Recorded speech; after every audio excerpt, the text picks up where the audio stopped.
This week we're talking with Jeni McClue, who teaches high school integrated science. Ms. McClue, this is your second year at ASU Prep, is that right? Yes, it is. Good. And so how is your year going so far? It's going really well. I was just recently talking with one of my colleagues about how much we've seen the students grow. I think sometimes when we're in the day-to-day, we forget, but just in maturity and how well they do in the classroom.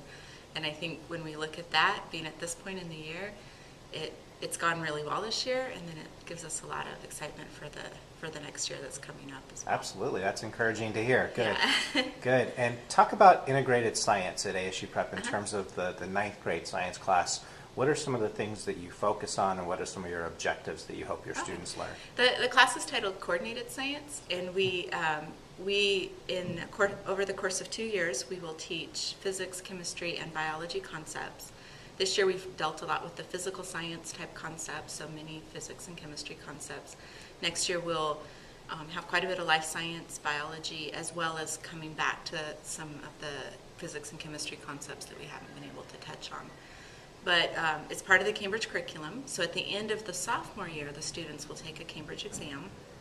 Next year, we will incorporate coursework just like the history and English classes have done this year, so that part of that exam will be taken care of within the confines of the classroom and some lab type experiences. And but the course itself it gives the students a really good base of what the important concepts are in science, really prepares them for classes they would take as juniors and seniors, and then gives us a chance as teachers to show how science really is integrated, where it's not, physics doesn't sit on its own little mountain and chemistry on its mountain and biology on its mountain. They really interact in many real ways in the real world, and so we get more of a chance to introduce students to that idea. Good. And in terms of, we use the Cambridge curriculum here, Yes. in terms of how you approach teaching science compared to, say, at a school where they don't have the Cambridge curriculum, how would you say that that's different in terms of the approach to teaching? I think one of the differences in the approach is making sure the students have a lot of hands-on experience, because the Cambridge science exams include a practical exam. It's very important that they are able to be comfortable in a lab, but not just using the equipment, but understanding what the investigation they're doing means and what equipment they might need in order to investigate the question that they have. So we really try to introduce them to investigations that cause them to try to answer the questions that real scientists have faced in the past, but in the same way that real scientists continue to answer questions today. Nice. And this year, science and going into the future is going to have more importance in terms of the fact that Ames now is testing science. Right. How does that impact your teaching, if at all? Well, I think as we move, our high school students will take Ames as 10th graders, so as we move through next year, really making sure that we have a chance to introduce the students to the concepts that are specifically tested in Ames. But I think more than that, just if we give them good science education, they'll be prepared for Ames and any other science test that they might encounter as they move towards being college students. Nice. Okay.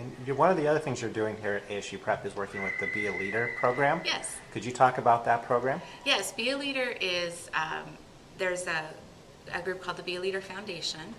They have been around, I probably should know how many years, but I think it's around 10. They work in many different schools within the Phoenix area, anywhere from grade schools through high schools. And what they do in the junior high and high school levels is offer once a month workshops for the students to help them know what going to college requires, as far as things like how to fill out applications, what is financial aid, what classes do I need to take in high school to be able to go to the colleges that I would like to go to. So within when they get ready to apply for college, the students have been introduced to some ideas that they might not have been introduced to at home, especially if they're coming from a home where they would be the first one graduating from college. So what we do at the high school level is, in addition to the students being able to participate in these monthly workshops, we can have an on-campus club. So within our on-campus club, we're hoping to invite some speakers in to let students know about different careers, give students opportunities to investigate different universities that exist and what kinds of requirements those universities have, and answer any questions that they might have about what it requires to go to college, what kind of things they need to be involved in high school, how maybe, probably even some time of helping each other edit, entrance essays and things like that as we get into the later high school years. So it's a brand new club, and any ninth graders right now are welcome to join. And as we move into next year, those who are eighth graders, we hope that you consider our club for your high school years as well. So for parents that are watching this that are Yes. interested in their high school students being in Be a Leader, should they come see you, or are there meetings, or how do they join? We are going to have general meetings twice a month on the second and fourth Friday of each month. So we'll try to make sure those get announced in the newsletter. But the parents can definitely contact me. The students can also either talk with me or one of the officers. We have 6 club officers, and the students are welcome also to talk with them. It is a student-led club, so as we move through getting ourselves organized, they will have more information each time. Probably more information than I will at some point. Okay. One of the things I like about doing these video interviews is I get to learn about teachers and things that they do outside of the classroom. So what are some of the things that you like to do when you're not at ASU Prep? Well, I am working right now on a master's in secondary education at ASU, so that takes some of my time. I also like to spend time with my family.